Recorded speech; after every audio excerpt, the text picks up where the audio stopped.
आज आप देखते हो जितने भी पुण्यात्मा यहाँ आए हैं, आपने पहली बार यो ज्ञान सुना होगा तो आपकी सुई कभी 100 पर कभी 0 पर, कभी ऊपर कभी नीचे हुई होगी। ये क्या बक रहा है, कहाँ से ले आई ये ज्ञान? और फिर देखे आपने प्रमाण, अब दांतों तले उंगली दबा रहे हो आप। तो कहते हैं 100 छल छिद्र मैं करूं अपने जन के काज। तो आपके ऊपर जो रहम परमात्मा का है ये विशेष है। जो दास कहना चाह रहा था, आपको ये यथार्थ ज्ञान समझाने के लिए ये प्रमाण उदाहरण दिया है। आप जी पुण्यकर्मी प्राणी हैं, पूर्व जन्म के मनुष्य थे, आपके अंदर भक्ति की आस्था विद्यमान थी, आपने शीघ्र ग्रहण कर लिया। और जो आपके घरों में अब संतान आएंगी वो भगवान के कोटे से आएंगी, बहुत अच्छी होंगी, उनकी तो आपने भविष्य की चिंता करने की जरूरत नहीं रहेगी। और जो अन्य प्राणी हैं वर्तमान के अंदर हैं, वो जो ऐसे हैं जो पूर्व जन्म के भक्त मनुष्य थे वो शीघ्र आ जाएंगे। और जो कागभूषण जैसे होंगे उनका भी तरीका अपनाया परमात्मा ने। क्या होगा, एक घर में तीनों ने दीक्षा ले ली, एक नहीं लेता, ठीक है, तो वो कागभूषण की श्रेणी का है।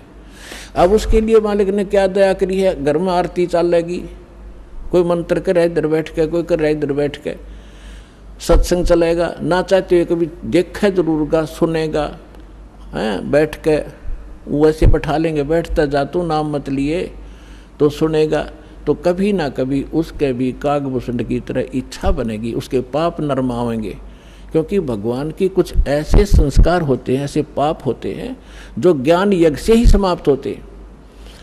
अब कुछ ऐसे पाप होते हैं जो प्रणाम यज्ञ से समाप्त होते हैं। जैसे कपड़ा मैला हो गया, सिंपली कोई धूल मिट्टी लगी है झड़का दिया, निर्मल हुआ। थोड़ी बहुत और मैल लगा है तो वैसे पानी में से निकाल दिया तो भी ठीक हो गया। और भी ज़्यादा मैला है तो साबुन प्रयोग करना पड़ता है। और भी ज़्यादा कहीं कोई दाग लगा है तो ड्राई क्लीन करानी पड़ती है, तो वो तब निर्मल होता है। हमारे युगों युगों के अंतःकरण के अंदर बड़े धब्बे लगे हुए हैं, अंतःकरण में हमारे पाप जमा हैं। तो उन पापों के नाश के लिए ये सब प्रक्रिया आपकी यहाँ कराई जाती है। 5 यज्ञ कराई जाती हैं आपसे। एक यज्ञ है धर्म की। कुछ ऐसे पाप होते हैं जो धर्म करने से ही अक्षीण हुआ करते हैं। एक यज्ञ है धर्म की, दूसरी यज्ञ है ध्यान, परमात्मा का चिंतन, मीन ध्यान, उसकी कसक बने, उसकी एक न्यारी आपको याद बनी रहे, उसको ध्यान कहते हैं। और तीसरी यज्ञ है हवन की। यहाँ पर एक ज्योति यज्ञ किया जाता है, ज्योति हवन किया जाता है, कराया जाता है। तीसरी यज्ञ हवन की, चौथी यज्ञ प्रणाम, दंडवत प्रणाम कराया जाता है, जिससे अहंकार नाश होता है और कुछ पाप इस प्रणाम यज्ञ से ही नाश होते हैं। और 5वीं यज्ञ है ज्ञान की। इस ज्ञान के सुनने से, कथाओं के सुनने से भी आपके बहुत से पाप अक्षीण होते हैं। अब जिस व्यक्ति को आप प्रारंभ में चर्चा करते हो परमात्मा की, तो वो नहीं ग्रहण करता, उठ के चल पड़ता है। कबीर साहब कहते हैं, कबीर पिछले पाप से हरि चर्चा ना सुहावे, और कै ऊँगे कै उठ चले ना और बात चलावे। जैसे किसी कर्महीन प्राणी से, संस्कारहीन प्राणी से आप भगवान की चर्चा करने लगते हो, और वो आपका विशेष मित्र भी हो, विशेष नाती भी हो।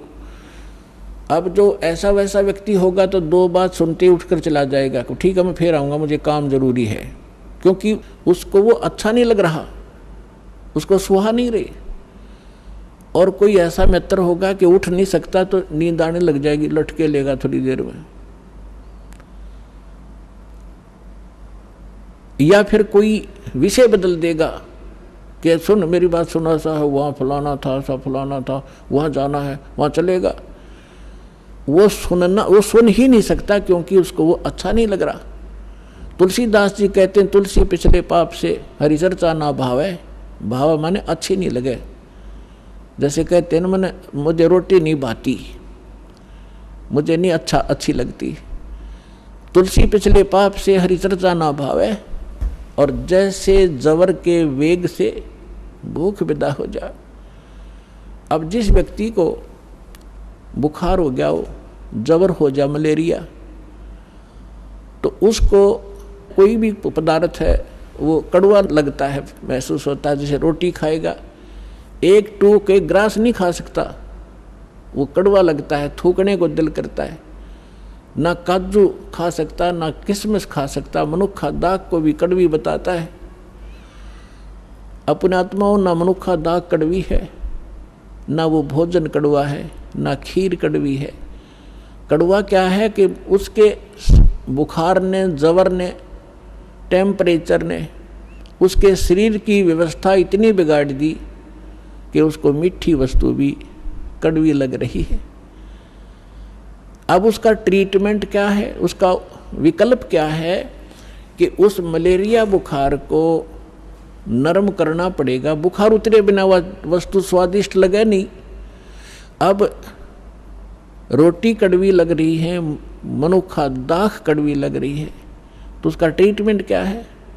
कड़वी गोली ही खानी पड़ेंगी कुनीन की, और ना चाहते भी खानी पड़ेंगी, और उनके खाने से फिर वो जबर ठीक होगा। जब जबर उतर जाएगा, और फिर देखना सूखी रोटी सब्जी छोड़ भूख लगेगी। जब घर वाले कहें सब्जी बना दो ना, रोटी दे फटाफट, सब्जी तो फिर देखूंगा। और पहले सब कुछ आगे रख देते थे तो भी खाने को दिल नहीं करता था। ठीक इसी प्रकार जो प्रथम बार जिसके ऊपर परमात्मा रजा बख्शते हैं किसी भी कारण से, किसी की माध्यम से सत्संग सुनाने की, तो वो ऐसा व्यक्ति जिसके पिछले पाप कर्म घने बढ़े हुए हैं, तो उसकी आत्मा के अंदर उस जबर के कारण उस मीठी वस्तु परमात्मा की चर्चा ग्रहण करने का वो व्यवस्था नहीं है, वो खराब हो चुकी है।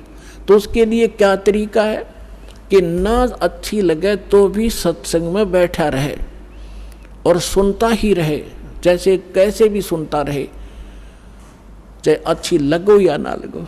तो उस परमात्मा के वचन में, परमात्मा की वाणी में इतनी शक्ति है कि वो ना सुने, चाहे वहाँ वैसे बैठा रहे, और चाहे वो सो भी जहाँ आरती चल रही हो, बाल जैसे कोई लेट गया, नींद आ गई, चलो लेट जा, सत्संग चल रहा है तो बैठ गया, बैठा रहे, चाहे कुछ भी सोचता रहे, ना सुने, चाहे दूसरे कमरे में बैठ जाए लेकिन कानों में ये सुनती हो, तो वहाँ भी असर करेगी ये वाणी। उसके शरीर के पाप को, अंतःकरण के वो पाप कट जाएंगे जो ज्ञान यज्ञ से कटने होते हैं।